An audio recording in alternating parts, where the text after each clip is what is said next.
Yeah, hello all. Good evening. So welcome to today's expiry analysis. So let's get started. First, let us start with the end of the day data of yesterday. So when you look at the EOD data of yesterday, again it was very bearish. As I mentioned in the thumbnail, that the EOD data was still bearish for yesterday. So you can see that the FIs have shorted calls 65,000 worth of OI contracts they've shorted on the call side. So call selling is pretty much bearish, and they also bought puts. It's like unidirectional when they're doing call selling as well as put writing, sorry, put buying. So it is bearish from the options front, and in fact they have also shorted the index futures. So FI is clearly bearish, but the bearishness has a bit reduced in the sense that they had shorted more calls the earlier day, I mean day before yesterday's. And then looking at the prop desk, if you see, prop desk has also generally they follow the FIs and they've done the same. So they have they have also shorted calls, and they have bought puts, almost same, similar bearish view. So when you combine FIs and prop desk, we find that the net they have shorted more than a lakh, 1.18 lakhs worth of index calls being shorted, and the puts also they've bought, which is clearly bearish. And stock futures also they've shorted index so it's bearish across. If you look at index future, index option, and stock future, everywhere it is bearish from the smart money, although the quantum of bearishness is a bit less compared to the earlier day. Now when you look at the clients data, clients have done exactly the opposite thing. They have bought futures long, they have bought calls, they have also shorted puts, and the future stock stock futures also they have bought. So clients are pretty much bullish, so unidirectional bullish, and the smart money is unidirectional bearish. So now we know that the market will take which direction, because when the smart money is on the bearish side, it's highly unlikely that the market would go up unless they close their bearish positions intraday. But that we were not able to see today. Coming let's With this EOD context, let's see the OI perspective. So when you look at the OI data, first let me start with the Nifty, because that was the, yeah, when you look at Nifty in the first uh, half an hour, 30 minutes period, you see that there was both call writing as well as put writing in the initial part, but that put writing euphoria gradually tapered down, and you could see call writing to continue. And then the market kind of went sideways, but in the mid part of the day you could see that there was call writing, and there was put unwinding.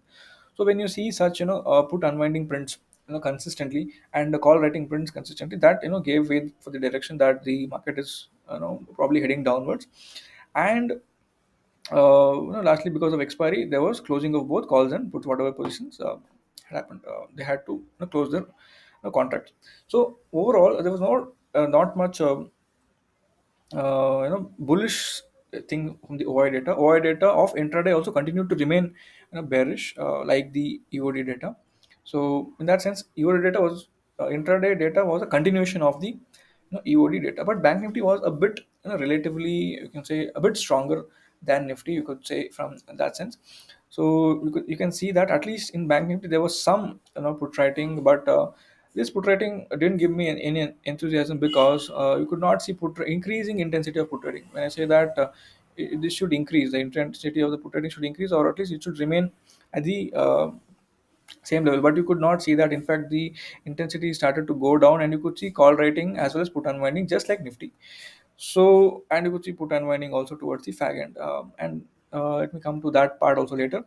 So the point is that there was hardly any enthusiasm in the Nifty first to take the market higher today, because of the bearish EOD data.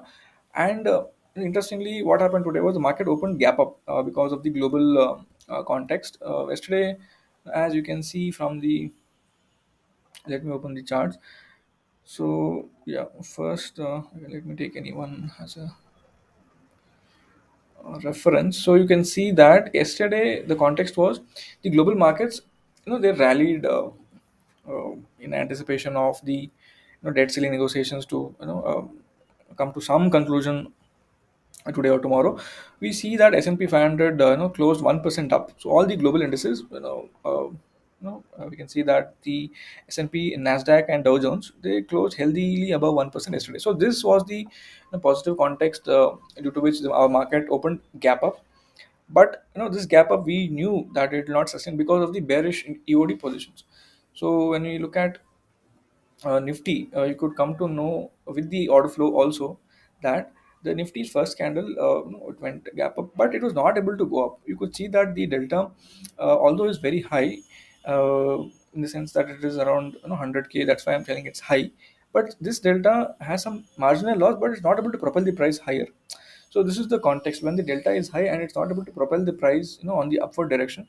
So that should confirm the bias that yes, there is some, a lot of selling pressure in the instrument. The upper wick is more dominant, and the candle is not able to create any. It's not a bullish candle in that sense. So the delta is not proportionate to the candle is not proportionate to the delta. So as you can see that the bearishness started to be visible in the price, and Nifty started to trickle down. So you can see that as the fall happened, the delta increased. So this is the confirmation of that as the fall happens, the delta increasing confirm that yes, the bias is bearish, at least in Nifty. So the price headed downwards, and you could see some sideways expiry thing where the price just hovers in a range just for the premium decays to happen. And when it goes up, you could see that hardly there is any increasing green delta. In fact, the green delta is very marginal compared to the red delta. So in this context, you could confirm that the delta is pretty much low on the buying side.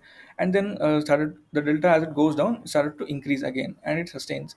So the red delta was pretty much dominant compared to the green delta, confirming the bias that the direction is downwards. And then marginally you can see that the price close somewhere in the fag end of the range. So coming to Bank Nifty's order flow, Bank Nifty order flow was also similar. You can see here that Bank Nifty after the opening, the candle was comparatively more bullish. When you look at Bank Nifty's first candle, it's pretty much bullish. The order flow is also pretty much good. But why this will not be able to sustain on the higher side is because of the EOD bearish data and Nifty sentiment being weak. So you can see that Bank Nifty also headed down, marking this as a high point. One could have taken short trades whenever the price reached the resistance. No, it reached I think a couple of times. So this is the point when the SBI results were about to come. I think this is the point I think when the SBI results came, and the price just headed downwards. But Bank Nifty was not as weak as Nifty. Nifty was in fact the weaker instrument of the two. So Bank Nifty just closed around the lows. It just closed around the 15-minute candle range. Although it closed around the low point, which is itself a bit negative because the closing is happening at the lower end of the range. But still, it was in the range. Bank Nifty was trading inside the range, hovering between this range. But Nifty was very, comparatively much weaker. So, in fact, whenever Bank Nifty also tried to go up, there was not much delta. This was the highest delta for the day, and here also this was the max delta that would come up. And in fact, if it has to break out, generally what happens is the delta will increase, and it will generally close above the whatever high has been made, but that was not the case. And then the price came down.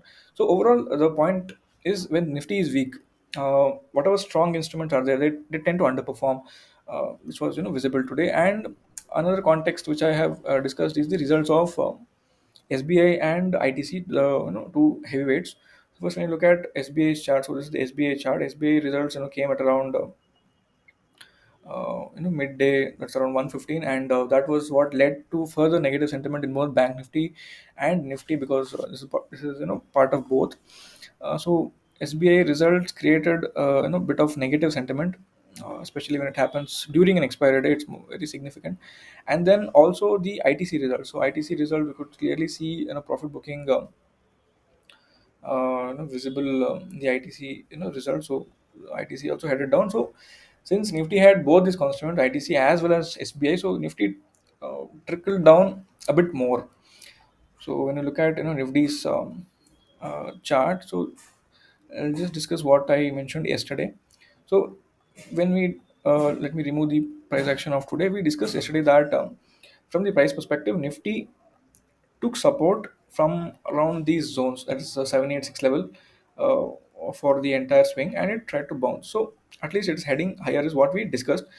But when today, because of the EOD data, we knew that the upside is a bit, limited because of the EOD data, right? So now when we look at the first price action, you see that this is getting rejected at the point 0.5 level. So it's not able to cross the point 0.5 level. So logically, what should happen is when the price comes, it comes to 0.78, it should bounce, and if it is not able to cross the point 0.5, logically the price should come, I think, to the swing low.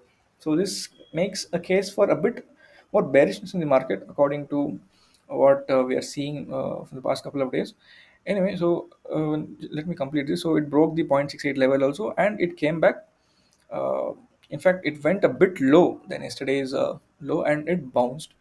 So this was about Nifty. Nifty closed around the same zones, which is not a positive sign in terms of closing, if you see, and this can largely be attributed to ITC and SBI also.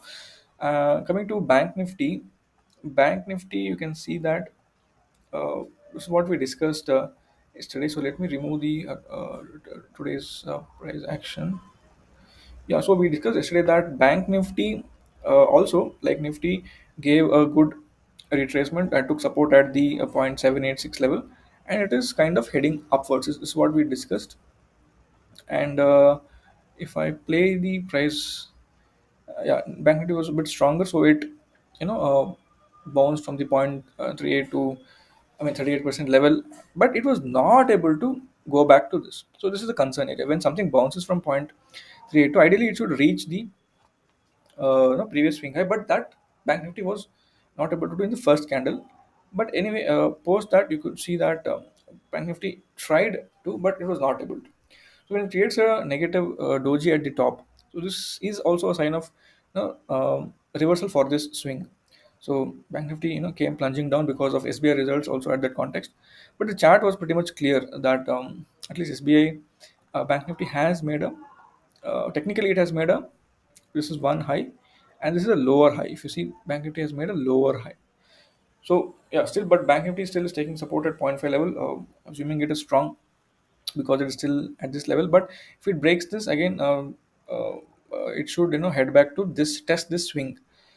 So, but overall, you can see that Nifty is much weaker than, Bank Nifty, because of the, because it is almost come and close towards yesterday's low, but Bank Nifty is still, somewhere around zero point 0.5 retracement level. So yeah, the results acted as one more catalyst for the fall in today's expiry, and of course the positions were also bearish, so that was also an additional factor. But one more interesting thing is, in the fall, in the entire fall, the VIX is still, negative. So India VIX being negative, still, we can think that the bulls are in control a bit.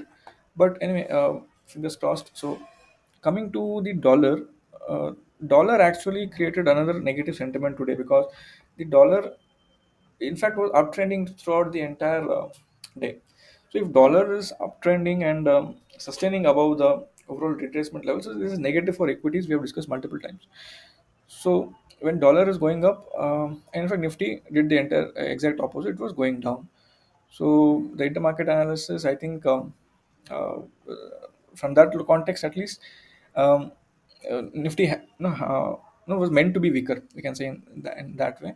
And when you look at dollar in the daily time frame, dollar has, crossed the 0.38 to, retracement of this, and it is heading back towards point 0.5 level.